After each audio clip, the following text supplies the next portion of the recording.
Oyez, oyez, oyez. All persons having business before the Honorable, the United States Court of Appeals for the District of Columbia Circuit are admonished to draw near and give their attention, for the court is now sitting.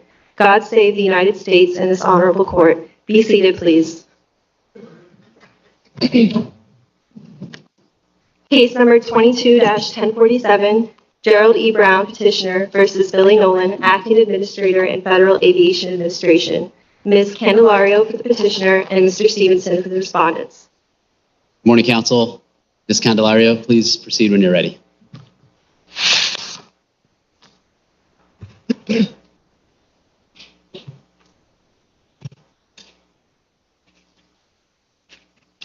Okay. Morning, Your Honors. My name is Elizabeth Candelario. I'm here on behalf of the petitioner. I'd like to reserve 3 minutes for my rebuttal, if that's okay. So I'd just like to say the board's reasoning in this case is not supported by substantial evidence and should be vacated. We have credibility determinations in this case that are not supported by the actual evidence in the record.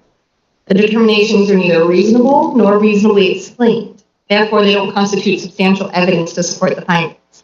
But even if you were to accept that both Captain Moon and Mr. Zimmer are credible witnesses, the board's findings are nonetheless unsupported by substantial evidence and unreasonable.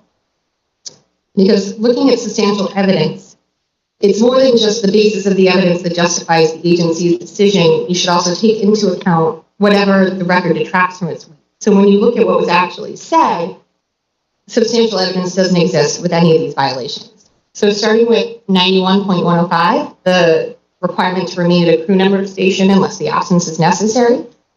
The law judge found that Mr. Brown left the cockpit without any communication to the other crew members and without transfer of control via UPS procedures. And then the board upheld it because Mr. Brown admitted that he left the cockpit and then he left abruptly without following standard procedures. But these conclusions are unsupported because if you look at the testimony from all 3 parties, it's normal and appropriate for each of the crew members to go to the back and get comfortable at the start of the flight. So there's no basis to find a violation simply because Mr. Brown left the cockpit.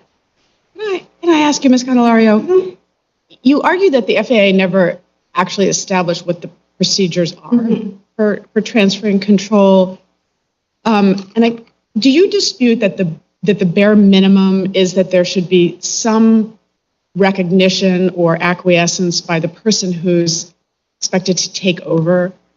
So if Mr. Brown is leaving and he says, even if it's something as simple as, got this Zimmer or got this Moon or, whatever do you dispute that there is at a bare minimum such a requirement of an acquiescence or response? To be honest, Your Honor, I don't know what the bare minimum requirement is because it hasn't been established. I don't think it's been shown that there's a certain procedure or a certain wording that's used.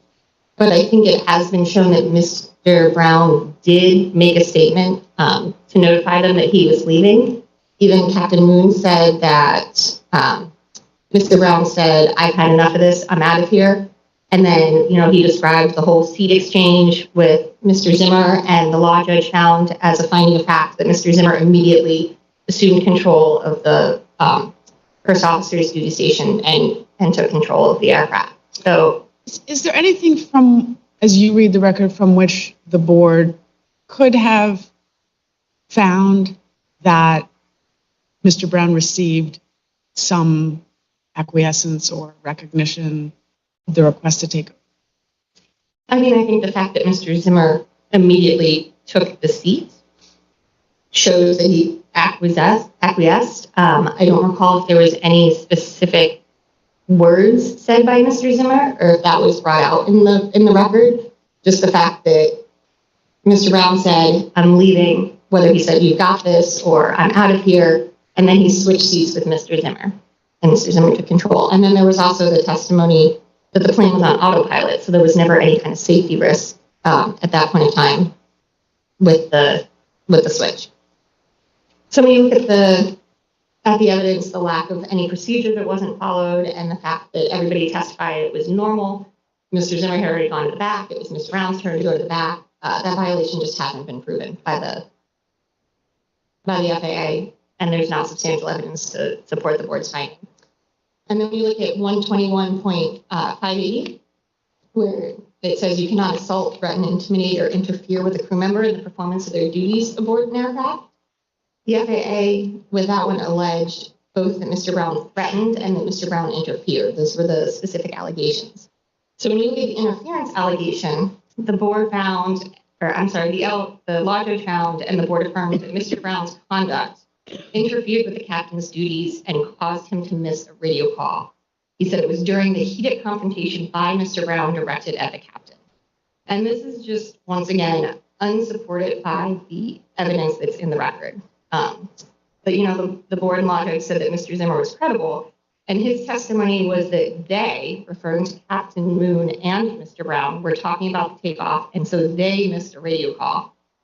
Similarly, in his incident report that he submitted, Mr. Zimmer said they were still discussing takeoff. He says that Moon told Brown he just wanted him to acknowledge or apologize for the takeoff performance, and that's when ATC issued a radio call that they both missed.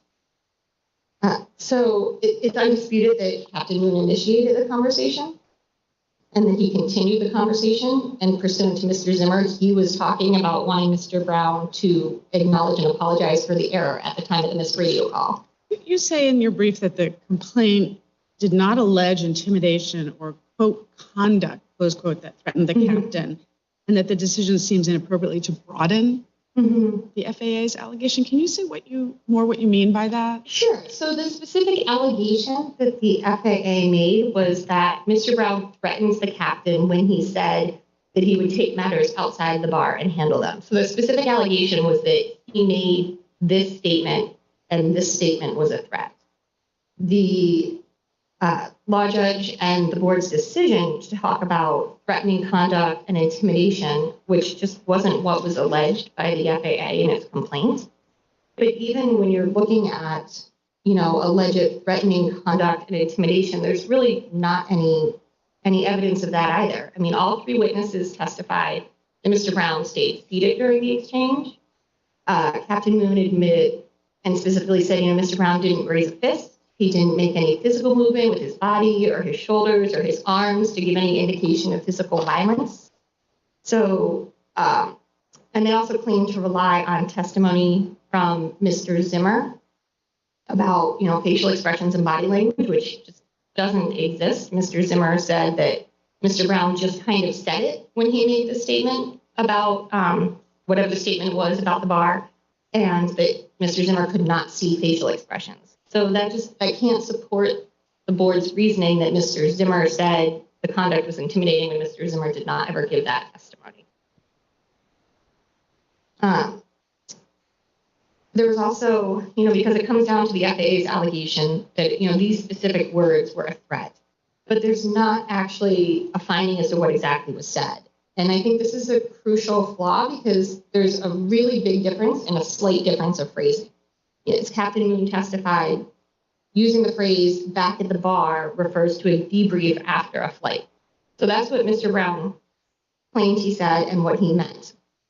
But even if you look at what Mr. Moon claimed was said, which was, you talk to me that way again, and you and I are going to meet outside the bar, that's first of all not what the law judge stated as what was said. So I'm not sure where the law judge's language exactly comes from. It wasn't the exact language Mr. Moon used.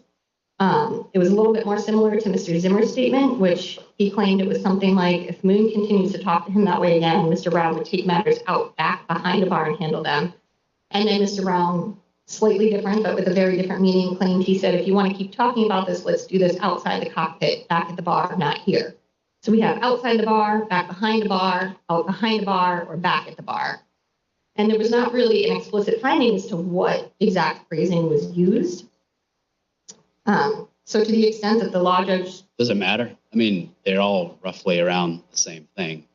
Yeah, well, as Captain Moon admitted, Your Honor, using the phrase to say, let's talk about something back at the bar means it's a common term to use to say, let's talk about this in a debrief after the flight.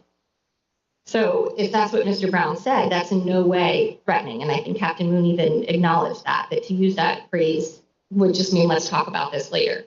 There's nothing threatening about that. And there wasn't really a specific finding as to the terminology that was used in the phrase. The which really It's a little bit needs to be like the done. question about the speed at which the aircraft was traveling when it was, when Brown did the liftoff or the rotation. Yeah, rotation. In the sense that I think the record does support the notion that Moon and Zimmer perceived it to be early. And I also, do you think the record doesn't support the determination that Moon and Zimmer perceived Brown to be saying behind the bar, not let's go chat about this over a drink at a later time, but I mean, I think it supports that Captain Moon certainly felt that way. Mr. Zimmer specifically said that, nothing was said to him, so he couldn't speak to whether or not it was a threat or, what the words meant. But he said Captain Moon felt threatened. But I don't think that Captain Moon's feelings are sufficient to establish that Mr. Brown made a threat. There has to be some level of, objective reasonableness in his feelings. In order to hold Mr. Brown accountable for that.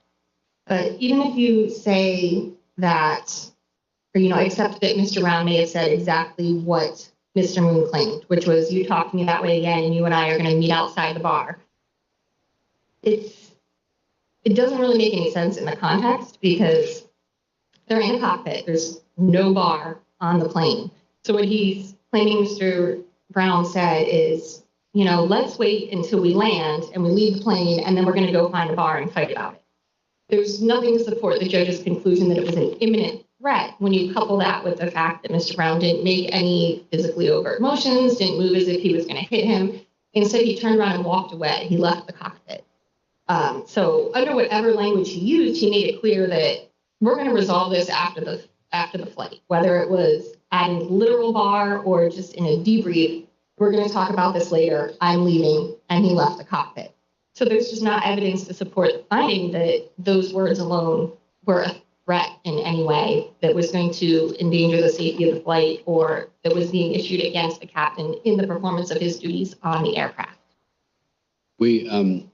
Our lighting can be confusing, but I think you're in your rebuttal time. But we will give you a little bit of rebuttal time. Let me make sure my colleagues don't have further questions for you. But thank you, Ms. Candelaria. Mr. Stevenson, hear from you now. Thank you, Your Honors. May it please the Court. Chris Stevenson on behalf of the Federal Aviation Administration and its administrator. I think it's important to remember that everything that we're talking about in this case is occurring in the cockpit of an aircraft of a United Parcel Service MD-11 as it is ascending above 18,000 feet. This is a small enclosed space where space is tight, safety is important, and the captain of the aircraft, the pilot in command of the aircraft, Captain Moon, chose to initiate a safety-related conversation with one of his fellow crew members after 18,000 feet, so the sterile cockpit rule did not apply at that point and actually permitted such a conversation. The petitioner here, Brown, did not respond well to this attempted discussion of the issues that occurred during the takeoff. The consistent testimony of both Captain Moon and the International Relief Officer, Sven Zimmer, was that Mr. Brown did not take it well, that this conversation stretched on, that he became angry, that his tone became elevated, that it became confrontational, that a radio call was missed. And then shortly after that point in time is when Mr. Brown makes this statement about how they should take this out but behind the bar. And the International Relief Officer, Zimmer, he described that. His perception of that was the suggestion that those two, Brown and Moon, would need to duke it out, that they would need to have a fight to resolve this. Captain Moon, who was next to Mr. Brown, Zimmer is, as he testifies, is behind Mr. Brown. He's not able to see his face, although he can hear the tone of his voice. Captain Moon, who is able to look Mr. Brown in the face, testifies that he was afraid that Brown was just going to punch him right there in the cockpit. And then Brown gets up, he says, "Screw this," or words to that effect, and he leaves the cockpit. And at that point in time, when he leaves the cockpit, he is the flying pilot. That means that he is the person who is responsible for the controls.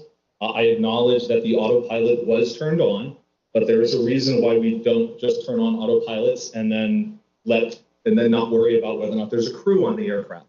Aviation can be very unforgiving of mistakes and does not give you a lot of time to respond. And that's why it's important that there is always one person that everybody knows who that one person is, who has the controls. So if something goes wrong, that person is the one who's going to be, grabbing the wheel and taking whatever the appropriate action is. And there's always a second person in the cockpit. Wouldn't Moon by default be the person having the controls if, let's say, Zimmer were ill in the back? So there are two sets of controls there. Captain Moon was sitting at the other one. So I mean, we can speculate that had something happened after Mr. Brown left his seat and before Zimmer moved into that seat, that Captain Moon would have attempted. Like a bird flies into the engine and the plane isn't operating properly. Yes, right. Captain Moon is not going to sit there and be like, well, I'm not the assigned flying pilot, so I'm not going to do anything. But, we have a regulation that says that you can't just leave that duty station. And there is if you're the flying pilot and you want to get out, you need to make sure that someone else is the flying pilot before you do that. And that's where the whole positive transfer of control thing is. It's making it, you need to make it clear to someone else in the rest of the crew that you want to transfer the controls, and you need that verification back from them. What's the best authority for your statement that you need that verification back? Is there some dispute about whether this is anywhere in the record? Both Captain Moon and Zimmer testified about that. They talked about what the ideal transfer of control would be when you talk about altitude and heading, but they also both specifically said that you had to have, words along the lines of, you've got the controls, yes, I've got the controls, or the wheel or the stick or the yoke, depending on what the terminology is. Obviously, we don't have a regulation that specifies some precise terminology there. And that, Zimmer's testimony about that in particular is in the joint appendix at page 126, I believe. So at that point in time, this is, Brown gets up and he leaves the cockpit. And especially if you look at Zimmer's testimony, you can see at this point, right, he is angry. He comes across to the other people in the cockpit as emotionally unstable. Zimmer? That Mr. Brown comes across as emotionally unstable. But especially if I think the testimony of Mr. Zimmer is particularly illustrative on this when you see what they do and what they talk about, they being Zimmer and Moon, when Mr. Brown leaves the cockpit, right? It's not like he leaves the cockpit and then they're just, okay, well, he's not here anymore, so we're not worried about it. They don't know what's going to happen next. We have the benefit of hindsight. We know that thankfully nothing else happened on the flight. There were no more incidents, but they didn't know that at the time. They were aware of some personal things that were going on with Mr. Brown. They were aware of other situations in the past where something worse had happened. Moon takes the step of hiding the crash axe that's in the aircraft. Moon is, yes. Let me ask you, if this is just sort of testing the record and the limits of your position, if it were the case that Moon is just somehow for other reasons has a grudge against Brown and really doesn't care for him, doesn't think that thinks he's a bit of a loose cannon, but really doesn't have a reason and just overreacts here. If this is overreaction, then we see Zimmer, who is very aware of the hierarchy and reacting appropriately within that, and therefore says, it's clear Moon seemed to feel threatened, and a lot of his descriptions are in relation to what he thinks Moon is experiencing. And if it were the case that it's really just blown out of proportion by Moon, what in the record in your view, just shows that that's just not at all what was going on here. That, in other words, in response to Ms. Candelario's position that he may have felt threatened, but it wasn't reasonable under the circumstances. Sure. If we want to set aside what Captain Moon said and just look at what Mr. Zimmer said, opposing counsel is correct in that frequently Zimmer talks about how Moon was feeling threatened. But Zimmer also specifically talks about it as a threatening situation.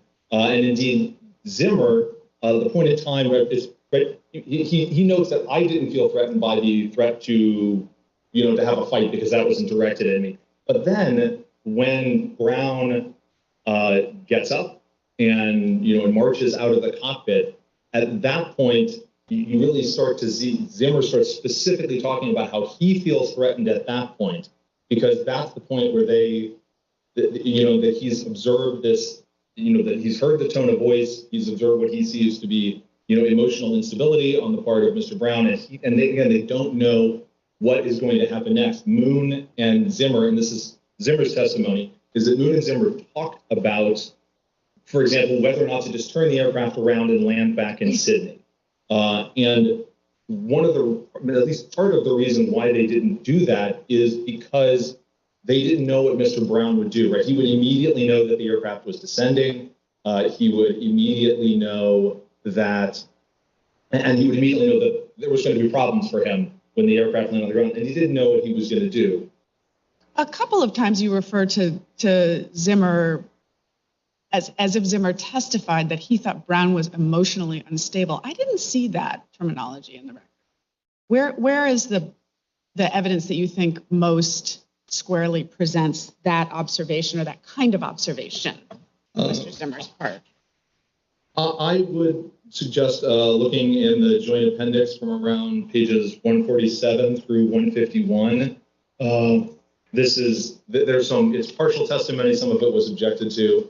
But there's testimony about having had a conversation with Mr. Brown. The implication is that perhaps Mr. Brown was going through a divorce and losing his kids and losing his house, and that Mr. Zimmer had previously discussed that with Mr. Brown. Which is all excluded from the record. No, well, some of the questions were objected to, and there were not answers, but some of it was included. So I would not be able to, without pulling out precisely which phrases were excluded or not, but that there is some testimony about that in the record, and that forms part of the basis for Zimmer's concern about further escalation. I see that I am in the red, so I will, of course, answer any additional questions if your honors have any. But I've got a question. I don't know if they still teach this in law school, but I remember in torts, we were told if someone said, if I were 20 years younger, I'd flat you, that was still an assault. It may have been a conditional assault, but it was an assault. And it certainly wasn't thousands of feet up in the air. I don't see how this is anything but a threat, an assault, actually. Yeah, I would. A conditional one. Yes, I would consider, and the regulation in question 121.580 does also prohibit assault because it separately prohibits, because it references both threats and assaults. We usually speak of it in terms of threats if there was not physical contact, but certainly the regulation also prohibits assaults, and I would agree with Your Honor that even the conditional statement that I am going to physically assault you late, I'm going to take a physical action against you later does violate the regulation. Can I just ask one factual question? Yes, sure. I'm not suggesting that this is at the center of the case, but since I have an FAA lawyer before me, I'll just ask it. I guess I was surprised that the flight recorders work. I know there's two different types, but I was surprised that they work such that they can only capture the last 30 minutes. Is there a technological cap, or why is that? Why aren't there recorders that just capture the entire flight? There's a combination of technology and regulations. I mean, it would be possible to technologically install a larger recorder. The regulations, depending on when the aircraft was manufactured or updated, there's a requirement for at least what the cockpit voice recorder has to include. The record in this case does not say specifically what the time was, at 30 minutes or was it 60 minutes, but yes, Your Honor, the cockpit voice recorder in this aircraft we know had some limited amount of storage capacity, and if you don't disable the cockpit voice recorder, then it just automatically goes and writes over in order to ensure that if the aircraft crashes, there's something for the NTSB and the FAA to find and try to figure out. All right. I just have one question. Mr. Brown says that that Visser's investigation was procedurally flawed and cites to FAA guidance that he says instructs that investigative personnel interview all witnesses with information about an apparent violation, including normally the apparent violator, and yet Mr. Visser did not do that here. Why is that appropriate, and why didn't he? Well, in this particular case, and the record does not go into detail on this, but I note that, and this is in the joint appendix at, I think, 198 to 200, you can see there were statements that had already been made by Captain Brown and by Mr. Zimmer, and I apologize. That's 298 to 300. My apologies. And so those are statements that those two individuals made immediately after the flight to UPS. So the FAA inspector, when he first had this case, already had those statements. In the normal course of an investigation, this case was not issued as an emergency. In the normal course of an investigation, a letter of investigation is sent to the subject of the investigation. He does not have, he doesn't have to come and talk to us. We don't compel people. We don't hold it against them. But also, because this was issued as a notice, there was the opportunity for Mr. Brown to have an informal conference, which is, for him to come in and talk with the FAA after the issuance of a notice, but before an order. And then, regardless, what's the authority for that? Sorry? That he could have come in and had a conference. An informal conference. Mm-hmm. In the early part of Part 13, I apologize, I don't remember the exact citation. It's within the 13.14, 15, 17 range. It references what people's options are in responding to a notice of proposed certificate action. But even if there had been something deficient in the investigation, even if there was some FAA policy, which is not, that the investigator is required to go talk to every single possible witness, that does not change whether or not there was substantial evidence to support the NTSB's finding, because by the time the administrative law judge and the NTSB are making their decisions, everyone has been heard. It's not just bold statements. Mr. Brown testified, there was the opportunity for cross-examination. Mr. Zimmer testified, and there was the opportunity for cross-examination. And of course, Captain Moon testified, and there was opportunity for cross-examination. And of course, Mr. Brown got to testify in his own behalf. And so the judge had the opportunity to hear everything that Mr. Brown wanted to say, even if Mr. Brown feels like the FAA should have made more of an effort to talk to him prior to issuing the order. Thank you, counsel. Let me make sure my colleagues don't have additional questions for you. Thank you, Mr. Thank you, Your Honor. Ms. Candelaria, we'll give you 2 minutes for rebuttal.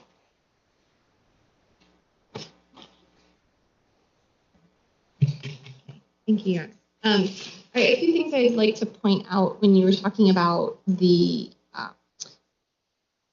leaving the cockpit and assuming control, and the testimonies that were given by Moon and Zimmer about what has to be done, and the specific testimony that was cited to on page 126 of the joint appendix, where Mr. Zimmer said, "You have the controls," and then someone else would acknowledge, "I have the controls."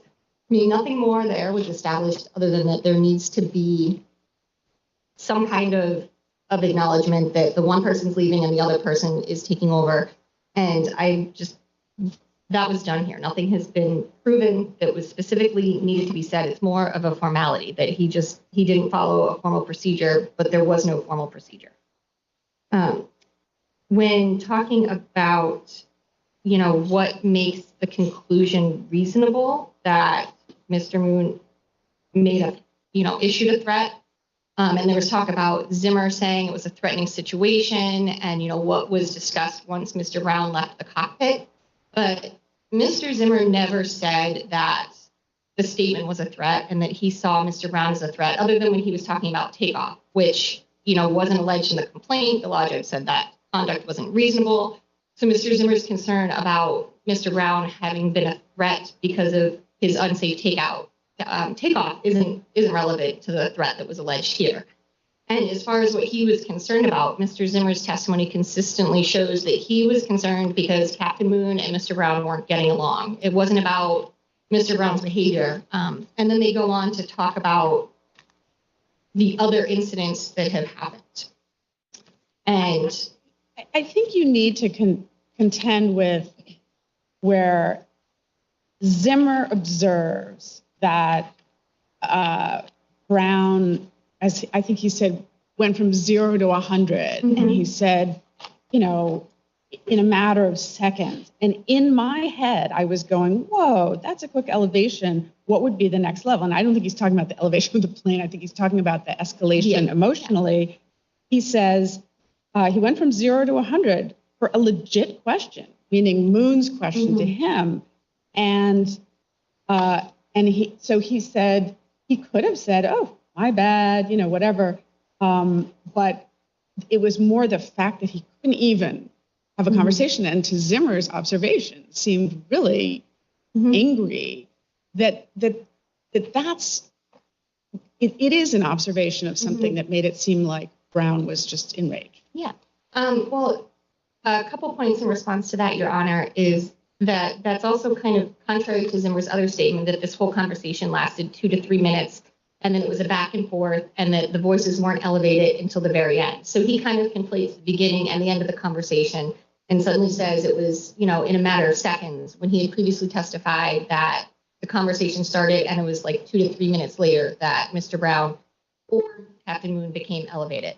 And then this was also in response to being questioned about, what were your concerns that justified you and Captain Moon deciding to violate the regulations. So it's also put in a slightly different light because he's responding to defending his actions. They indisputably did not take the required rest periods because Captain Moon decided to keep Mr. Brown out of the cockpit. So he's kind of defending that action here and pointing out that, yes, Mr. Brown became elevated. But even if you accept that's also where the takeoff performance comes into play, because basically Moon and Zimmer have both said that, Mr. Brown should have just said, oh, yeah, you're right, I made a mistake, I'm sorry, and this would have all gone away. So Mr. Brown's being faulted for something that he has maintained that he didn't do, and that he attempted to present expert testimony on to prove that he didn't do. So I would say his defensiveness was reasonable. He's being accused of a serious safety violation when he knows there was nothing unsafe about his takeoff. So he refused to concede, and he later admitted that, he shouldn't have told Captain Moon what to do or that he was wrong, but he also wasn't going to admit to a safety violation that did not occur at that time. And sorry, I'm out of time, but. No, let me make sure my colleagues don't have additional questions for you. Thank you, counsel. Thank you to both counsel. We'll take this case under submission. All right, thank you very much. Stand, please. This honorable court is now adjourned until Wednesday, December 7th at 9:30 a.m.